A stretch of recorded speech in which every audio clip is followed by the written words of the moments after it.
Okay, welcome everybody. I'm Kevin Dindalk. I'm the director of the Henry Institute, your host for this conference. I'm also a political scientist. Well, thank you. Political scientist here at Calvin College.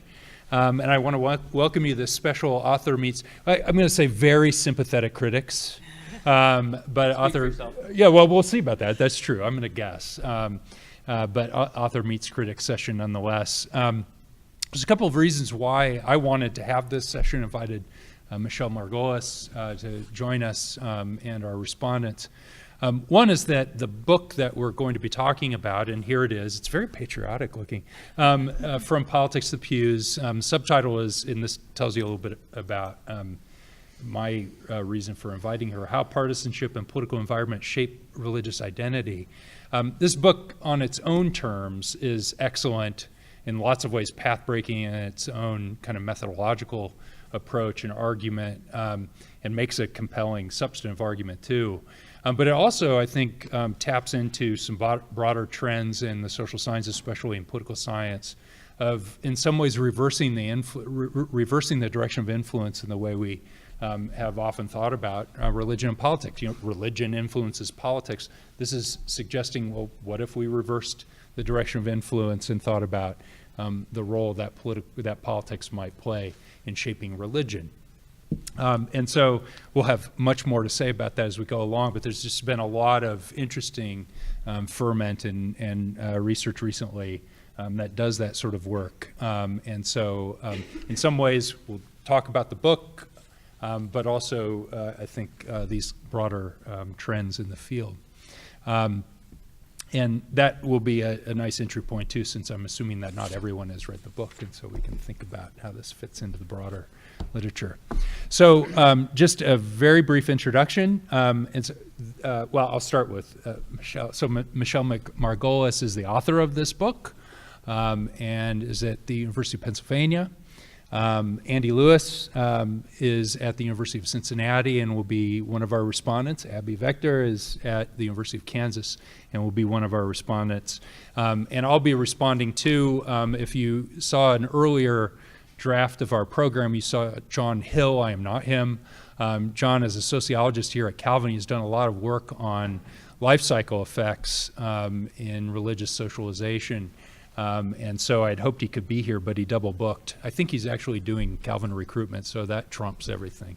And so he couldn't be here today, but I'll try my best to fill those shoes.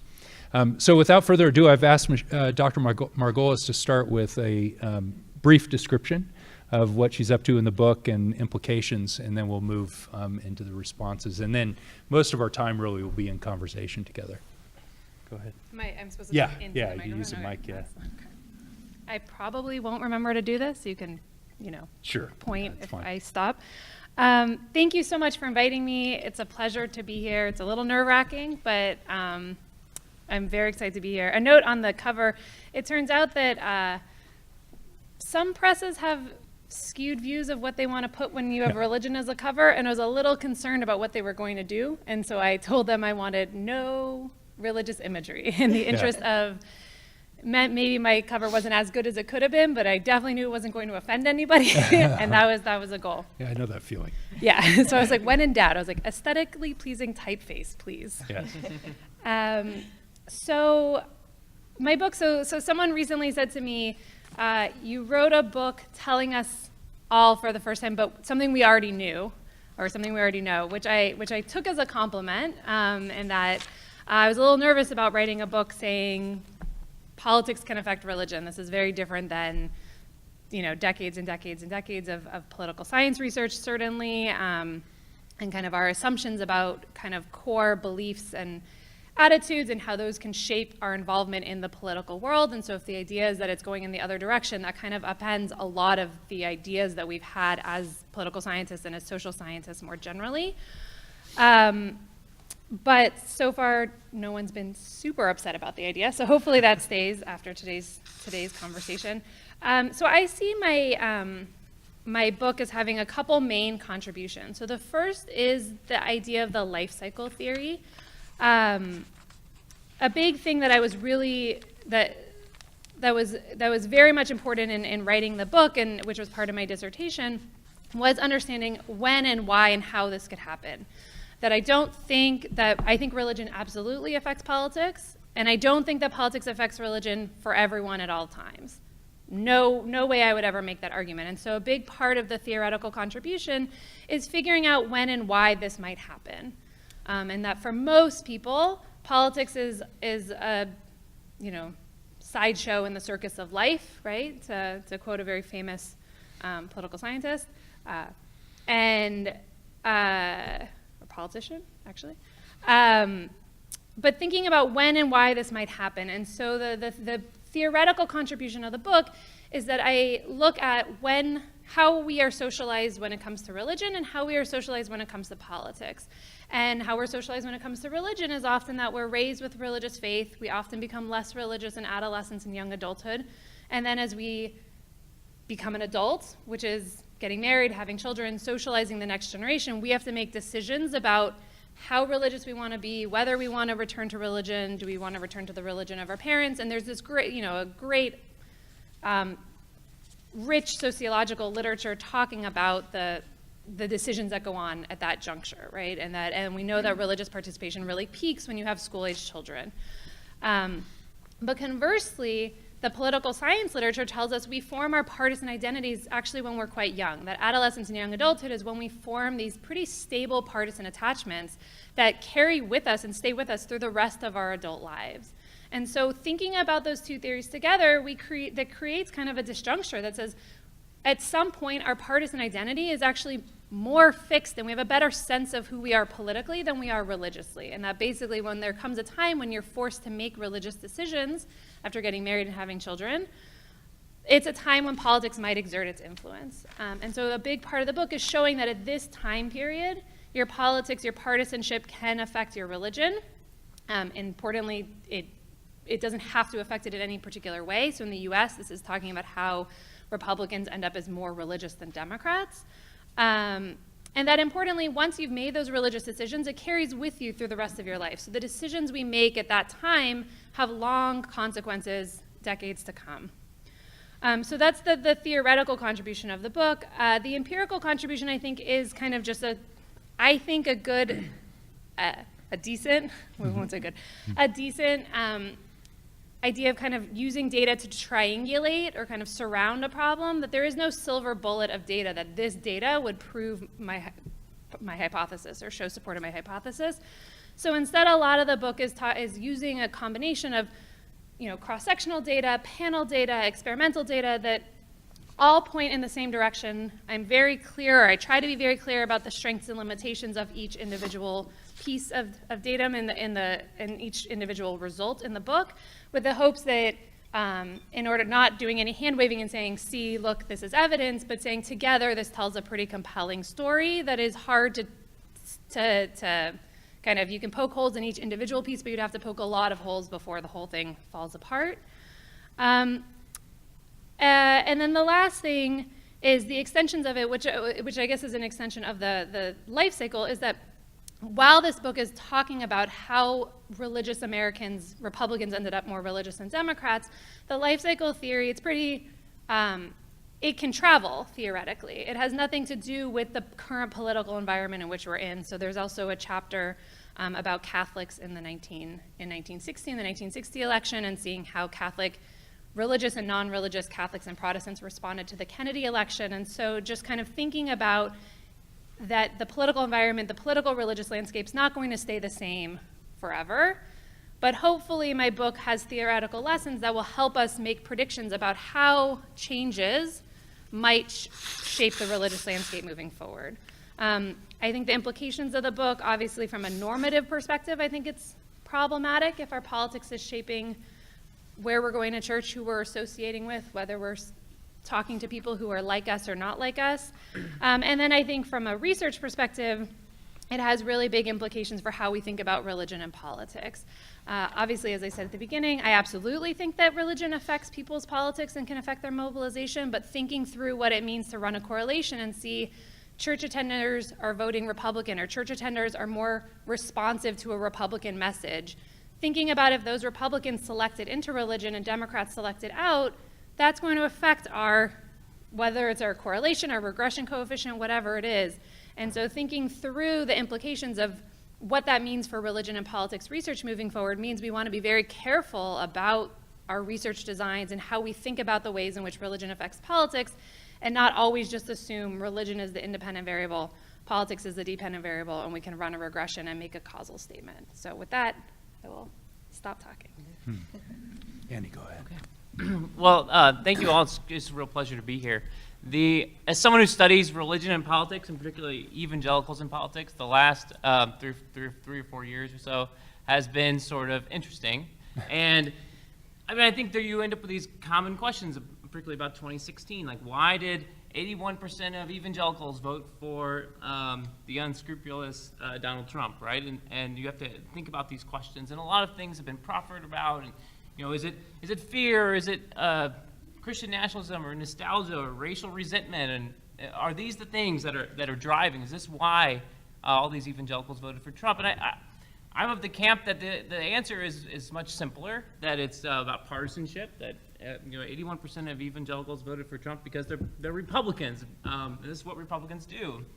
And I think Michelle's book sheds even a brighter light on this idea that partisanship is so central to how we should investigate these questions of religion and politics. Because not only is partisanship a big part of why these decisions get made, but it mediates all kinds of other things, particularly some things that are really fundamental to how we think about religion and politics. And so I think she demonstrated that there's this two-way street going on, and that religion can affect politics, but also things about politics and your political identities can alter your religious commitments and your religious behaviors and your religious identity. And I think that she's not the first, this book's not the first to make these sort of claims, but I think it does it in the most comprehensive fashion, and she should be given great credit for this sort of surrounding it with lots of different data sources. And the book does a really great job, I think, of laying that out in a clear, nuanced, but yet sophisticated way. And so it's a really good model, I think, for an academic book to tackle a really big question and do it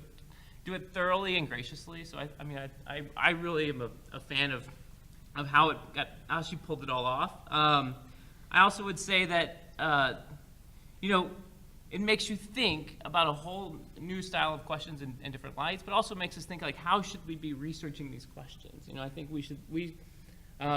what she brings, in addition to shining a big light on this sort of politicized religion idea that politics shapes religion in some capacities, is this idea of the life course and the stages in which this is most likely to occur. And so this is, I think, the particular addition to that stream of research that she brings. And so it makes us think, like, we need to focus more about on young people and when social attitudes and identities get solidified and how that might happen, and how younger generations might be predicting things that are happening in the future. And so I think we often don't give enough attention to younger people. And so I think it motivates me to think more about those patterns and what's happening. We need to make more use of panel data sets. And so we need people to pay for panel data sets. Right. Did you just look at me? No, I don't. I don't know. I mean, you're the person with the conference. Yeah. No, but I mean, I think panel data sets can give us much more leverage on some of these questions, and particularly panel data sets that have religion, like some good religion questions in them, would be quite helpful. And so it makes me think about those things. It really, I think, sheds some interesting light on the Republican evangelical project where it's been brought together and what that looks like and how it happened.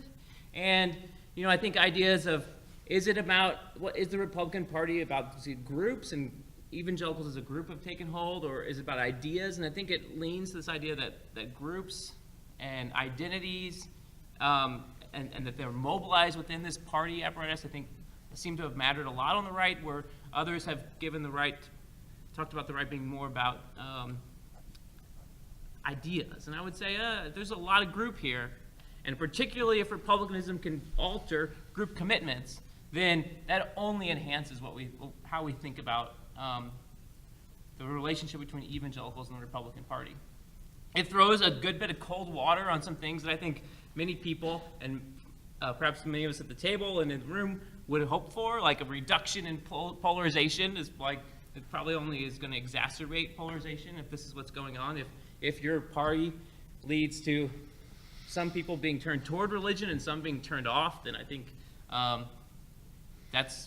we're like in a worse spot than perhaps many of us would hope for. The idea for some on the right, particularly evangelical and Christian right, hoping to bring African American believers into their camp.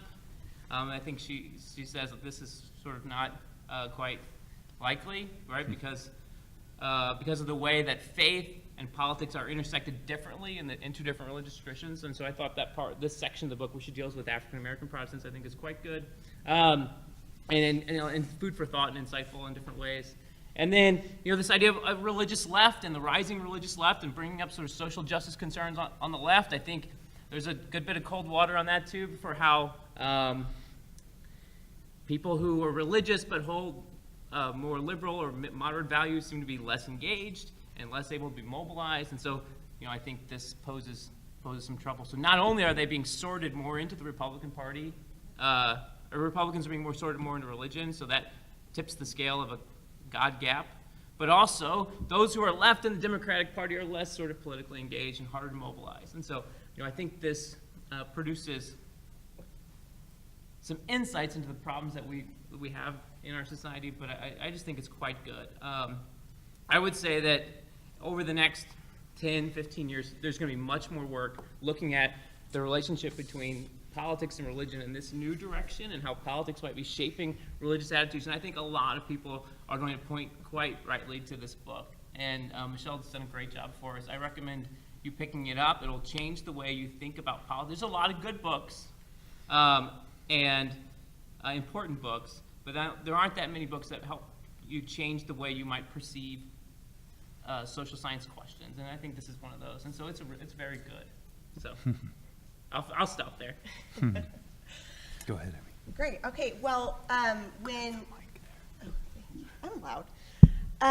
When Kevin had asked me to read this book and sit on this panel, I was unsurprised because I feel like you've been talking about the causal arrow of religion and politics since I was a freshman in your Intro to American Politics class. So this is conversations that have been going on, and so I was excited to dive in and read. And overall, I really, really enjoyed it. It was a really compelling argument. Some of my kind of broad praises will reiterate what Andy already said. The first of which is I just really appreciated how you handled the Black church in general. I feel like religion and politics scholarship and us as political scientists generally often kind of include the Black church as a footnote, right? We're talking about white evangelicals.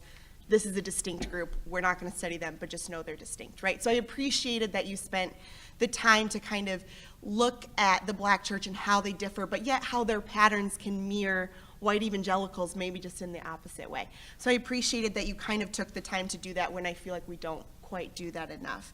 And then like Kevin and Andy have both already said, the data are so diverse and they all point to the same conclusion, right, which only made your argument stronger. It was compelling to go through all the different data sources that you have and see all of those different methodological approaches kind of reach the same conclusion, only strengthening your argument. When Andy brought up this idea of this increased polarization, I was just brought back to a conversation that happened even earlier, kind of at the end of a panel earlier today, right? But as you mentioned, the religious left who are still in churches start to feel more and more like a minority, and then they leave, and then that church becomes more homogenous, more politically similar, and therefore, I mean, that polarization, it seems almost inevitable. So, like you said, a little bit of a depressing conclusion, but one that I think is true and has only become more true since kind of you collected this initial data. Throughout the book, I kept thinking about the role of the Christian left, and I think it's something that maybe we only talk about every 4-ish years as presidential candidates come forward. But it is something that I was thinking through and had questions for you about too. We have several candidates who maybe would identify with the Christian left, and we have Pete Buttigieg out there calling for the Christian left to rise.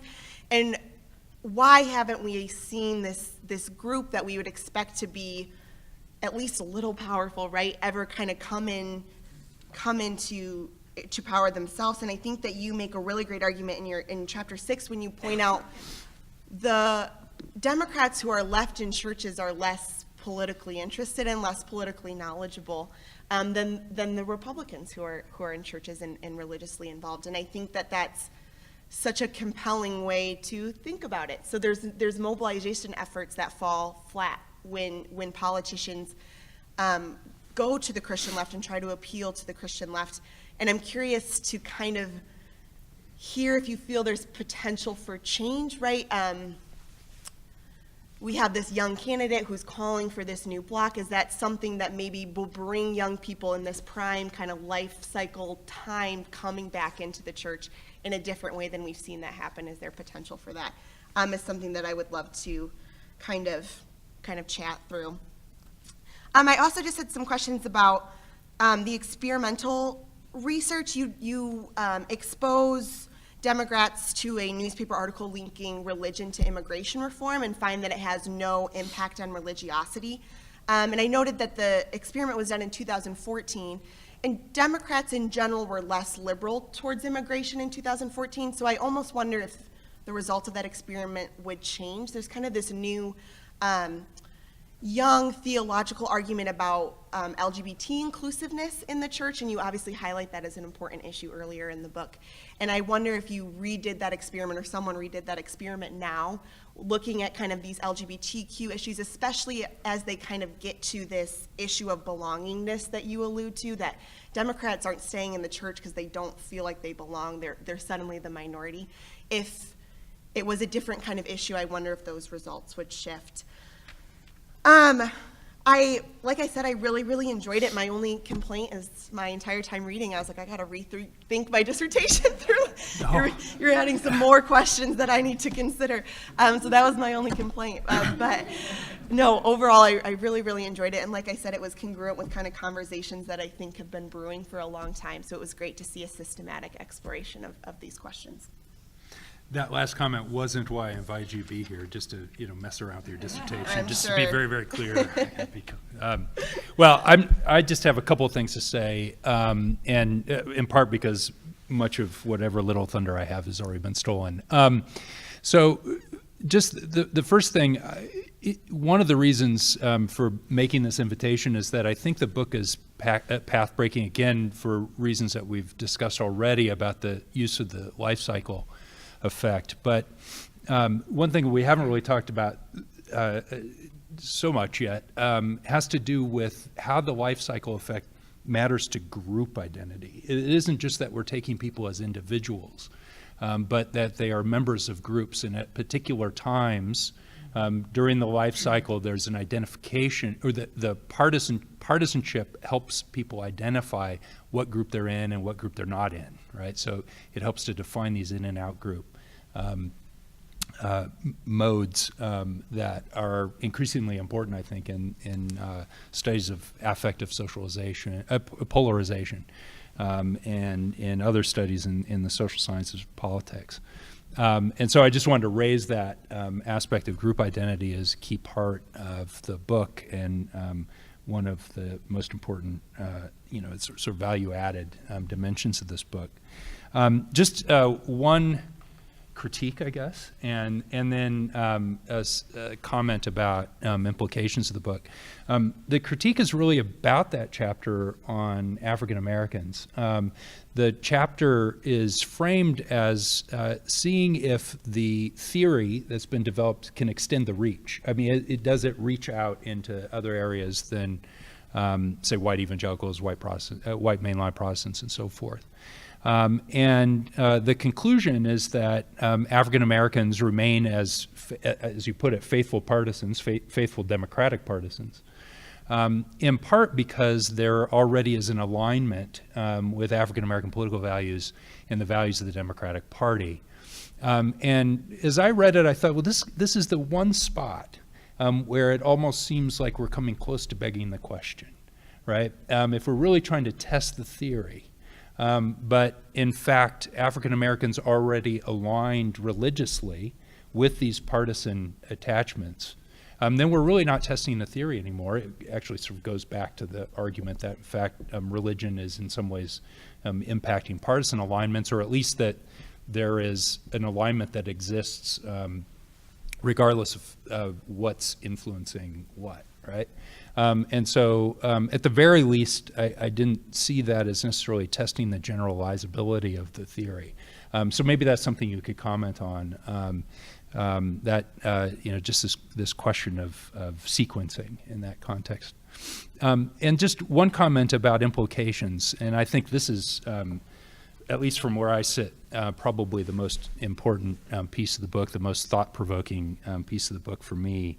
And that's that it really provides a kind of empirical warrant for what many of us have already accepted, and that is the way that a kind of affective polarization is colonizing areas of life that we've often thought of as non-political.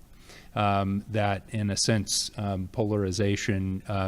political polarization is moving into the church, moving into other areas of civil society. And so if you think about models in the social sciences, in democratic theory, about the role that civil society ought to play and does play, it tends to focus on civil society as being this place of voluntary associations that have a certain kind of autonomy from politics, right? That our churches and our soccer leagues and labor union, whatever, is part of civil society. That autonomy gives it a place to either mediate the experience between an individual and the state, so that kind of mediating institution idea of civil society, or that civil society would provide a kind of seedbed for democratic values, for civic virtues of various sorts. But that civil society operates in those ways. It has that power in our lives, largely because it's autonomous, largely because it is liberated from or free from the state itself. It's different from our political life. And of course, this book is raising a very serious question about that very basic way of thinking about civil society. That if our partisanship, if our political values and commitments, even identity itself, is shaping the way civil society operates, the way we operate in civil society, does civil society have that autonomy that we've often vested in it, in democratic theory and in political science? That, to my way of thinking, is a crucial question going forward, both empirically and normatively, as we continue to process this book and other work that's being done in this vein.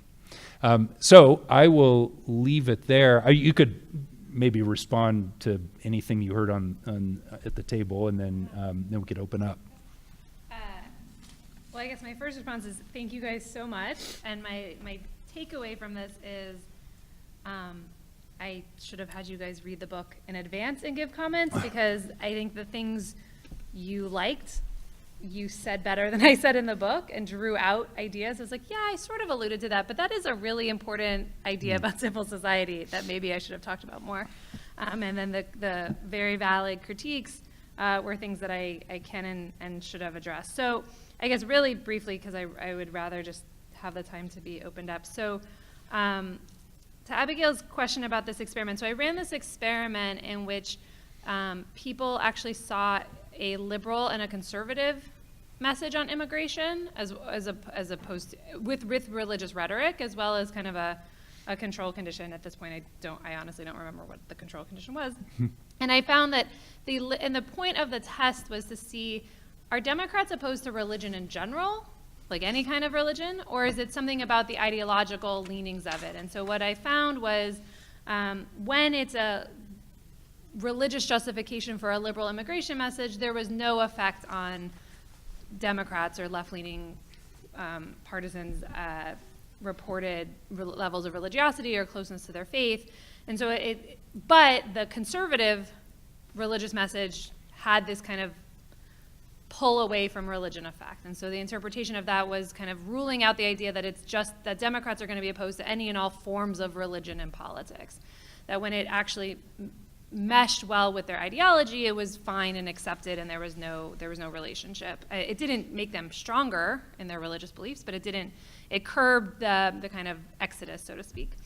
And I do think actually you could do the exact same thing with LGBT stuff today, right, where you could have religious messages for both kind of an inclusive and exclusive message and see if the same thing holds. And replicate it again, I think, with immigration. I think with immigration I think it should hold in the sense that I think the left has become more left on immigration, and so they should not have a problem with a religious message associated with immigration, so long as it was also a progressive message. I should also note that the progressive message was not super progressive. It was basically what Bush wanted, right? Which now by Republican standards it's seen as very progressive today. It was actually what, kind of moderate Republicans were advocating for, kind of and even Gang of Eight, 2013, right, sort of thing. It was very much, the experiment was done after, while the kind of Senate bipartisan stuff was going on. And so it wasn't like anything earth-shattering on how progressive it needed to be. And to Kevin's question, so I think that the African American chapter, I think that you're right. So testing the generalizability, in this sense, I think I am testing it and saying that to African Americans, it's not generalizable, importantly, right? That African Americans follow the sociological life cycle. I show that religious affiliations and identification and kind of religious commitments wane in young adulthood, but it shoots back up when they get married and have children, and they basically look like white Republicans. They follow trajectory. So white Republicans and black Democrats look similar to each other, and white Democrats are the ones who look different. And so that's first of all is a limit, right? That it's not generalized. And so then the second part of the chapter I think is kind of trying to explain why is that? Why are they not facing that same tension? And I think probably an additional set of tests for that would be what happens when exposing black Protestants who are Democrats to the kind of conservative message saying like, okay, well, you might get these liberal messages or these pro-democratic messages, or you might have Democratic candidates come and visit your churches, but what about if you see what kind of the white experience is with the linkage, and how does that affect? I think would be a better test, because you're right, because they look like white Republicans, because in the sense they are white. White Republicans also have this alignment where there's no cognitive dissonance between being religious and being their party. For a black Democrat, they might feel the same way. And so I think in that sense, in some respects, the life cycle theory, I shouldn't say isn't generalizable. It does hold for African Americans as far as the sociological life cycle. And to the extent that they look different from white Democrats and they look like white Republicans, I'm arguing, but I don't think it's the strongest argument in the book, I'm arguing that it's because they are like white Republicans as far as they're not experiencing the dissonance that other groups did, or that white Democrats do, I guess. So that, I will leave it at that. Good. Well, questions, comments, observations? Yeah, go ahead. I like the idea of, Michelle, of politics informing our religious sources. And I've thought for a long time, that if we think about the evangelicals, that so much is being shaped by their political. But I'm wondering, do you push it back, when you talk about political formation? I read a number of years ago John Dean's book, Conservatives Without Conscience, and then the Altmaier research around that. Is that the kind of thing you get into, or what shapes the political formation in your... The political formation of the at the elite level, or the political formation... Political formation of at the average... Of people in general. So I take, as a sort of a public opinion, kind of political psychology, group identity sort of scholar, I definitely take, I didn't delve into them as much as I've certainly read, but they didn't play a key role in the kind of developing of the theory. My theory was a lot about, part of it might be conscious, that you see the world around you, and you see, Republicans are pro-life, and they're using God a lot, and they're seen as they're hooked into kind of religious organizations, and I'm a Republican, so I feel comfortable with that. versus I'm a Democrat, I guess this isn't really for me. So in my sense, it comes from a political psychology standpoint, which is this cognitive dissonance, that if you're a Democrat and you're deciding, how you want to raise your child, and I'll circle back to this idea of church shopping, but do you want to take your child to church on Sunday, have that child go to Sunday school, and then you feel like you need to say on the way home, we actually don't believe a lot of that stuff.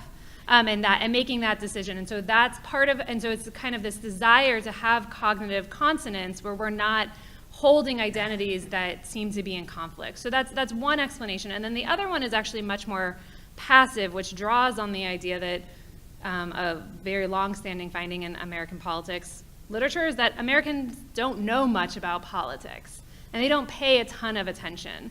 And so I don't think that necessarily all of these results are driven by people actively saying, I'm a Democrat, so I am not going to church anymore. I'm a Republican, I'm gung-ho. Because I see it going, the other thing that's important to note is I see it going in both ways.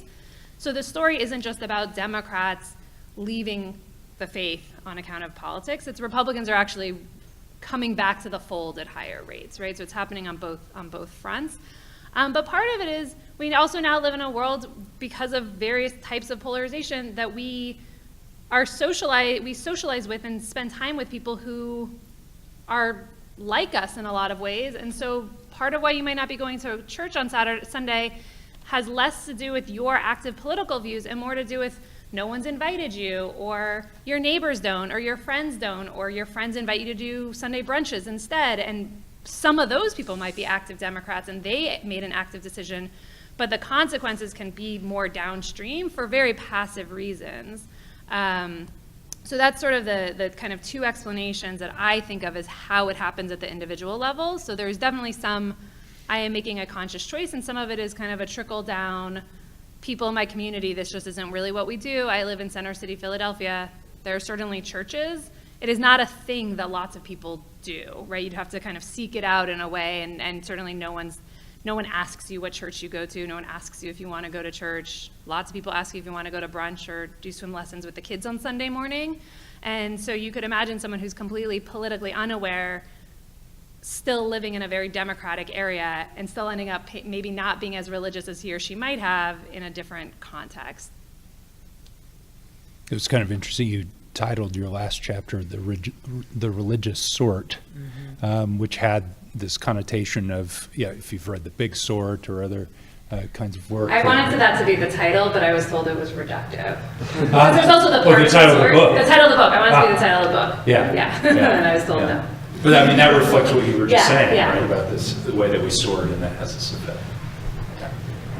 I have not read your book. I'm going to have to get my hands on it.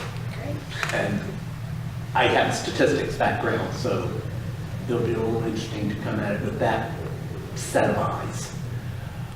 But do you talk much in your book about those of us who, as a matter of conscience, just cannot feel comfortable in either party? Do you talk about the independents? Do you talk about those who could not vote for Trump or Clinton last time, for example? So I don't spend a ton of time talking about that because it's about groups. It's harder to, so the short answer is empirically, independents often fall in the middle, except for so Democrats are, traditionally speaking, independents are more religious than Democrats and less religious than Republicans. That's kind of changed a little bit because you could also imagine independents are sort of not joiners. And so those people might just be not joiners in general, both of parties and religious groups. So I will say that, and I'm sure I'm not telling you anything you don't know, that you are in the minority. Most people, right, so the standard party identification question makes it seem like there are a lot of independents, but if you push them, so do you lean one way or another?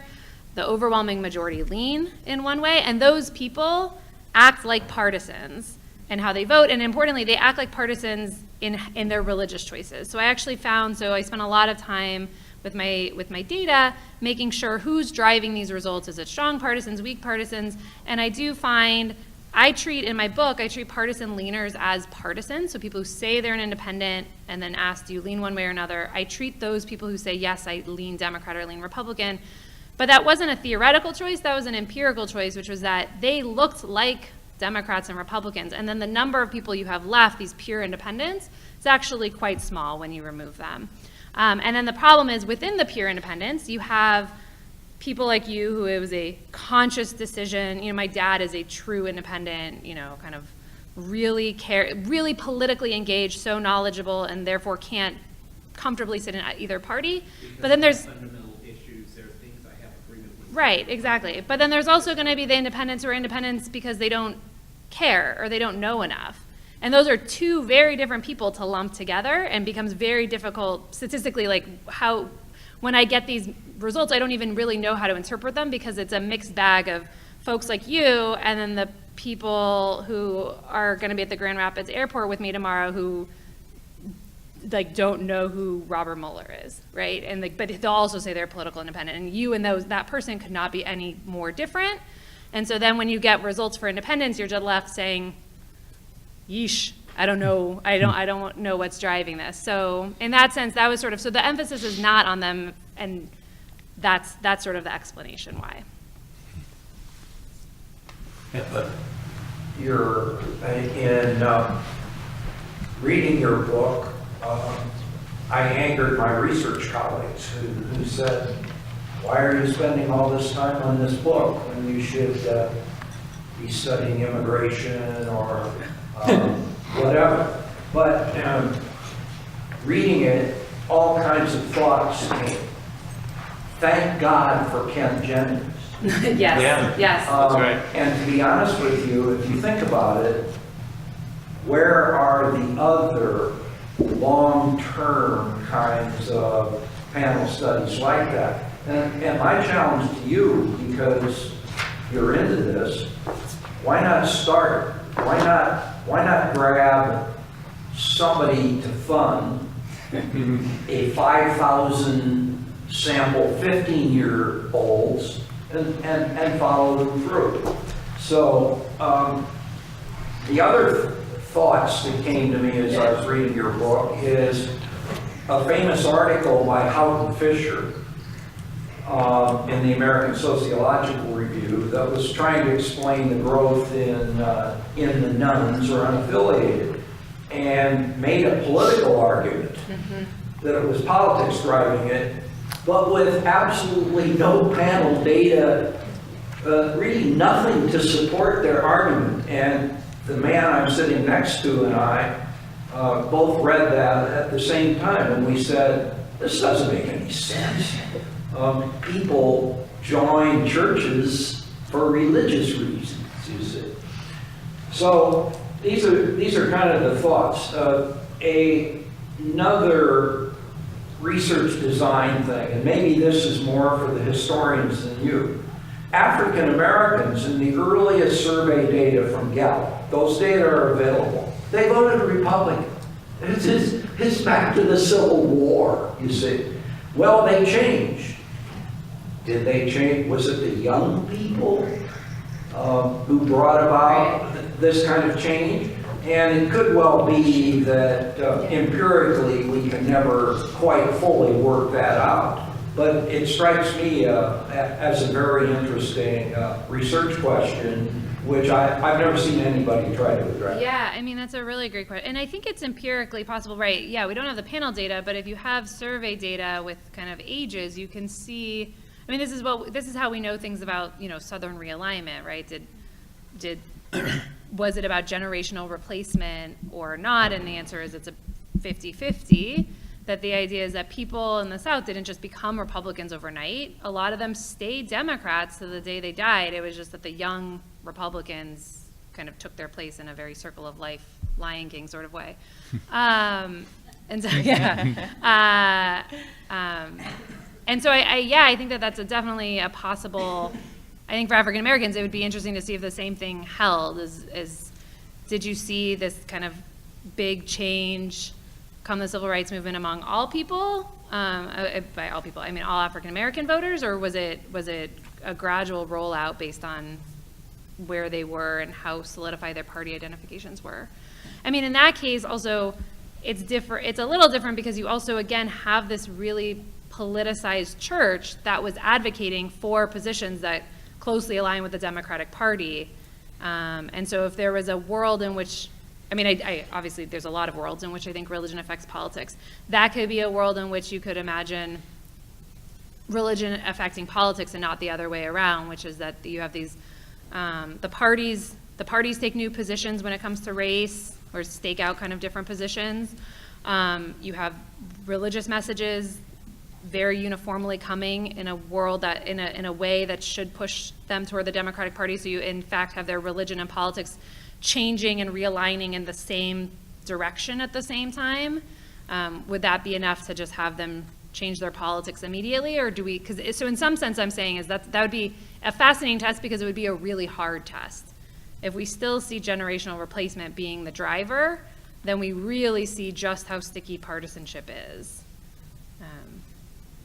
Just one comment about the panel data. We do have one of those surveys, the National Study of Youth and Religion, Chris Smith's stuff.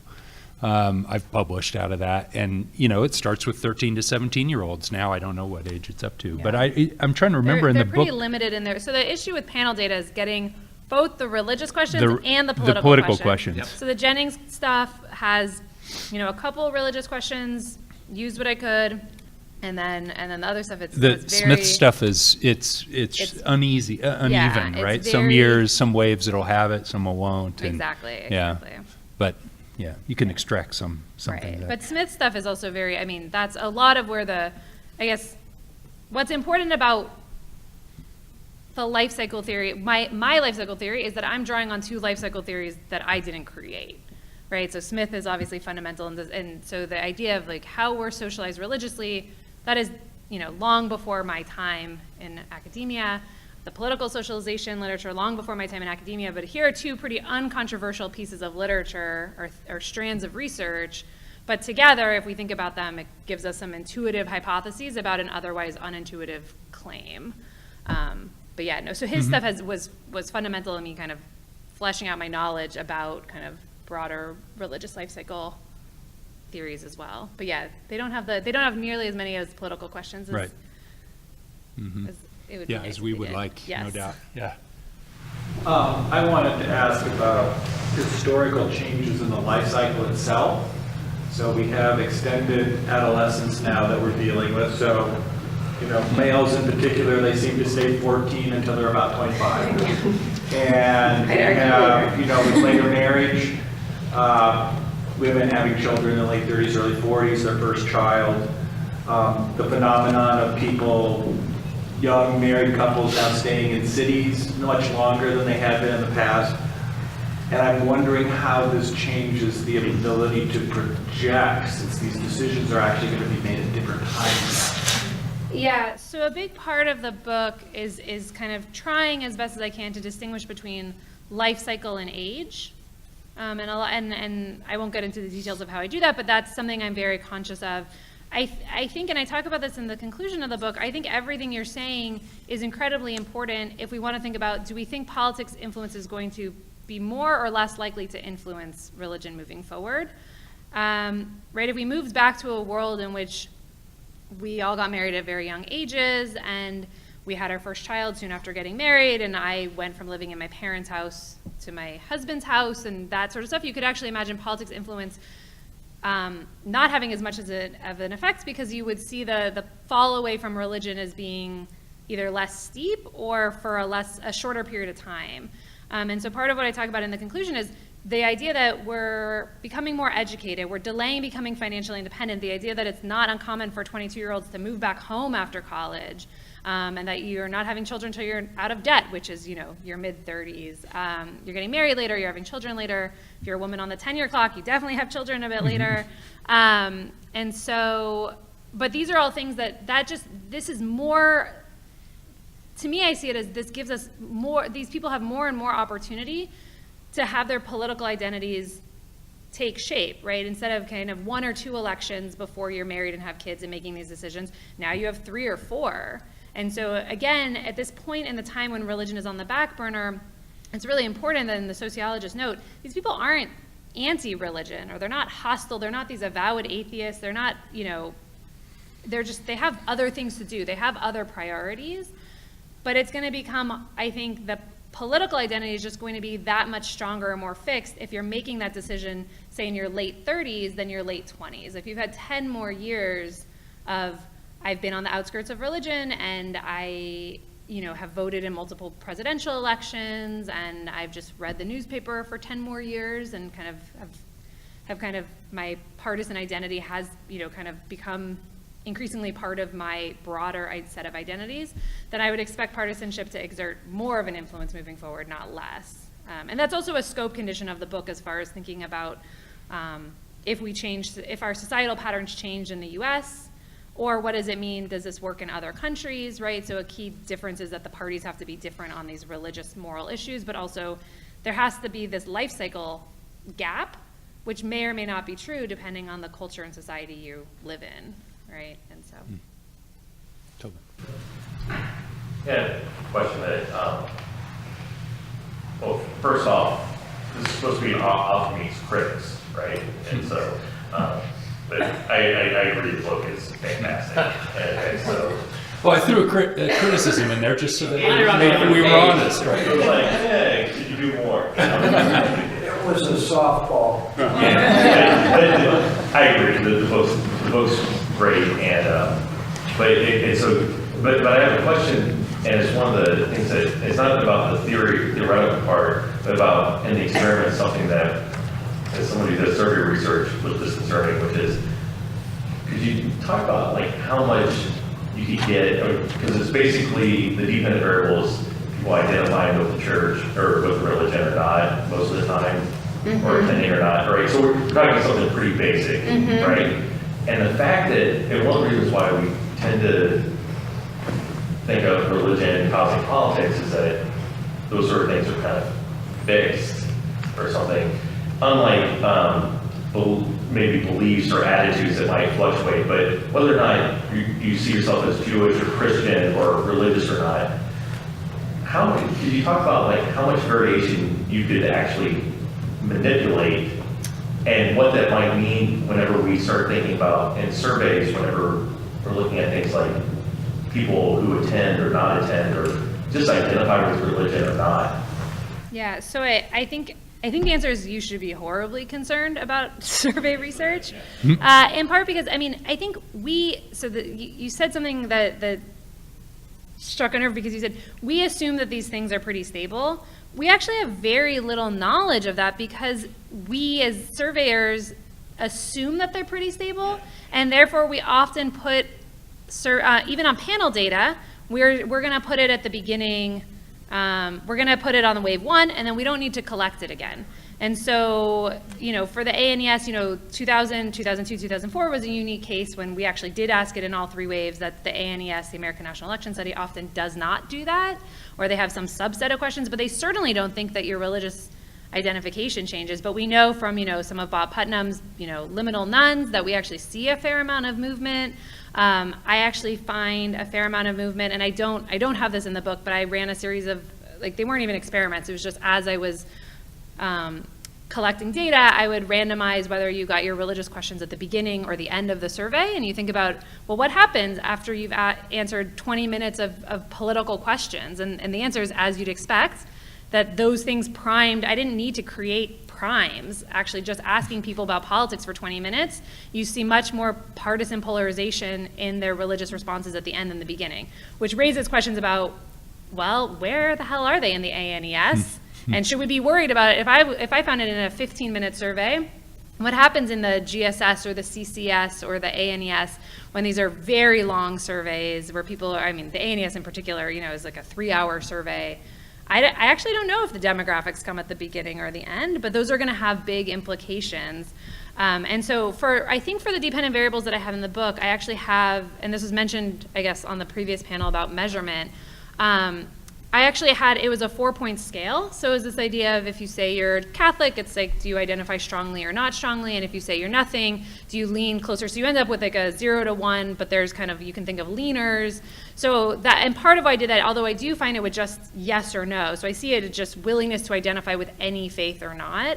But especially when you allow people this movement of, you get some Democrats who are not going to disaffiliate from being a Catholic or a Protestant or whatever, but the treatment made them say, I'm actually not that strongly. So in that sense, I'm kind of measuring kind of general feelings of closeness to the faith, right? I actually don't think I'm accurately measuring their identification. I definitely think it's much more of a subjective proxy for feelings of closeness towards organized religion in some capacity or another. And the same way with all of these church attendance measures, especially in the experimental component, I don't think I'm actually changing anyone's church attendance. But if I'm changing their responses to it, that's telling us something about how people are interpreting the survey question, whether or not it's a social desirability, or so it's saying, I think, or if it's just measuring how religious you would like to be in an ideal world, or how religious you think of yourself, right? I certainly don't think that I had any long-term effects on people's actual identities or church attendance measures or anything like that. I think it's showing kind of proof of concept that this stuff is malleable, and then with the panel data saying, okay, this probably is a better indicator of potentially real change. But even if the whole book, if the takeaway is, we don't believe any of these about we don't believe anything about how people actually practice their faith, I still think it's a useful set of findings about it's changing how people think about their faith and their closeness and their levels of attachment to their faith. Yeah. Others? Can I ask one from the panel? Yeah, go ahead. So I think this makes, I think, the most sense in an area of sort of partisan stability. But then you have, and part of your panel covers sort of realignment period, 72 to basically 90, give or take. And so I'm curious to sort of, can you walk us through when people, you just mentioned about half people's partisanship changed, and half of the partisan realignment, so particularly thinking about evangelicals moving into the Republican Party, about half of it is due to people changing their parties, the other half is sort of generational replacement. And so how does later life party switching, does that make sense? Like at this period, like how does that affect the way, can you just walk us through a little bit about like how that plays out, how you found that in your panel data? This is an area that, as somebody who's really interested in that political moment, I love someone to take up more of that, and I'd like to hear sort of how you dealt with that particular phenomenon, which I think wasn't the norm prior, and it was not the norm now. Right. So I should say, so clarifying the point about the 50% generational change, that is not from my book. That is other political science research about what caused Southern realignment, whether it was people becoming Republicans in the South or people staying Democrats, but the new crop being Republicans. So, but then the question, so what I found in the book is, in these data, there's definitely there's the most amount of movement between party IDs is actually between 1965, when these students are 18 years old, and 1973, when they're 25. But a lot of that movement is that they're going to be independents temporarily but I actually found very little actual party switching across the whole, and this is something that if anyone's read Green, Palmquist, and Schickler, Partisan Hearts and Minds, they use the same data to show just how strong partisan attachments are, that even looking at someone when they're 18 in 1965 to when they're 50 in 1997, it's shocking how much stability there is. And so, I mean, not surprisingly, because it's the same data and they're good at their jobs, I found something very similar. And to the extent that I found any switching, it was very rarely across party lines. It was that you were an independent and then you became a partisan again, or vice versa. And so I wasn't particularly worried about it. Statistically, how I handled it was doing just a bunch of, I used the partisanship from a previous wave to predict future waves. So one is that you can use the previous wave as an instrument for the current wave partisanship, and other ways that you can actually subset and only look at people who didn't change their party ID, which is obviously, both of those are problematic from an empirical standpoint, but that, again, that they're finding the same set of results. And so in my case, there wasn't a ton, and I would have loved to look at switchers, Right. but I actually didn't find evidence of it. And in fact, in the part of the book that we're talking about, I also look for evidence at that time. Does your church attendance predict your change in party identification? And I found the answer was no, but I actually thought that was too hard of a test because I just said that partisan identification doesn't really change. And so that's when I looked at vote choice, because a lot of what we see with in this literature about partisan identity is that you might still call yourself a Democrat in the South even if you're always voting for Republicans. And so I actually looked at whether church attendance affected both partisanship but also your vote choice in this time period to see if that also was going on. And the answer was no, it wasn't, and I would have loved to look specifically at partisan switchers as well, but there actually wasn't enough of them, so I actually don't have much to say in that 73 to 82 window. So. Yeah, go ahead. When I've done surveys, I've found it very helpful to do two things: to actually interview someone myself, Mm-hmm. just have other people doing it, and secondly, to take the survey myself and then analyze my own position within what I'm analyzing. Mm-hmm. Do you do any of that? Well, so some of the data I did not, all the panel data I did not collect. Most of the panel data was collected before I was born, to be perfectly honest, or the important panel data, and a lot of it was before I was certainly able to enumerate any surveys. The experiments I took on myself, but I am a big believer in everything you just said. I have talked to folks. I actually was in Alabama for 6 weeks this summer doing interviews with folks, but part of the interviews I was doing, and not for this book, but part of what I was doing was actually just having them answer survey questions and then telling me how they interpreted them and thought about them and things like that. So for this exact reason of making sure that the questions are actually measuring what you think they might be measuring, they're being interpreted in the way you think they might be that you want them to be interpreted. So I think it's a incredibly useful tool to have. That I think public opinion we often think of as those scholars sit in their computer, like in their offices with their computers, and I actually think it's something that very much is a sub-discipline that should be going out and talking to people individually. Yeah, but I just happen to have a table here that looks at party and vote switching. In the panel study done by John Sides and used in their new voting book of 4,700 panelists, 10% of the sample switched parties from 2011 to 2018. And what's really interesting is that if you were a Republican or independent, switch to the Democrats, you look like the Democrats on your attitudes toward immigration, and the opposite. If you switch toward the Republicans, you look like the Republicans. So the amount of switching is really fairly small. Even vote switching, 10%. It doesn't sound like much, but of course it's enough to change an election result. But the switchers, at least on immigration, look like Republicans on immigration and Democrats. Yeah, and this gets back to Andy's original point, which is, why did evangelicals vote for Trump? Because they're Republicans. It's a two-party system. Where are they going to go? You know, it actually was a little naive to think that it would turn out anywhere else. It's actually kind of flying in the face of a lot of political science research. Absolutely, yeah. It's not very high. And that's just that. Correct me if I'm wrong. You're saying vote switching was only at 10%?